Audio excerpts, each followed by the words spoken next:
And remembering not to cross the ankles and not to body triangle.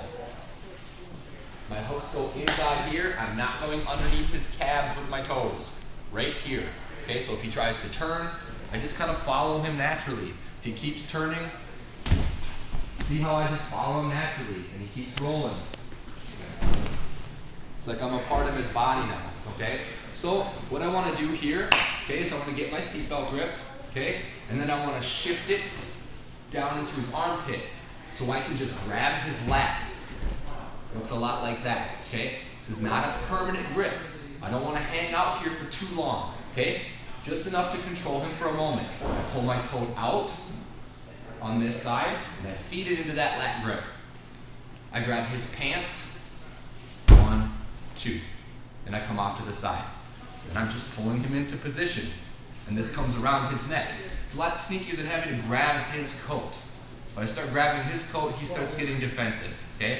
This is how we can kind of get a little bit more sneaky and a little bit more effective, okay? My hips, I want outside, just a little bit towards his head, okay? Now, I can lean back, choke him like this. I just don't like it. Too much strength, it's too ugly, okay? I can go judo style, go right to the back of his neck and anchor my choke. A little bit more effort than I like. So I like to actually go down to a stronger part of my hand. My fingertips are the weakest part of my arm, wrist, forearm, elbow. As I go up my arm, everything gets stronger. So what I like to do if I'm actually finishing with an anchor behind his head is touch the floor.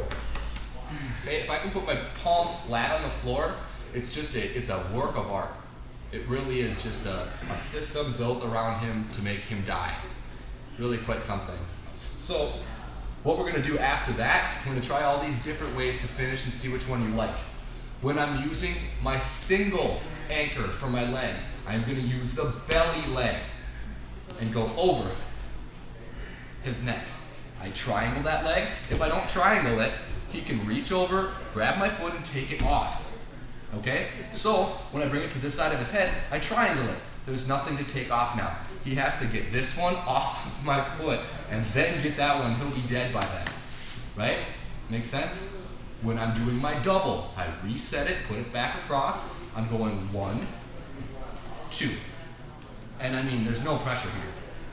When I put both of my ankles over his neck, I pretty much just have to sit there for a second and wait for him to tap. That simple. Double again. 1, 2. Make sense? I'm going to run it through with Tim one more time.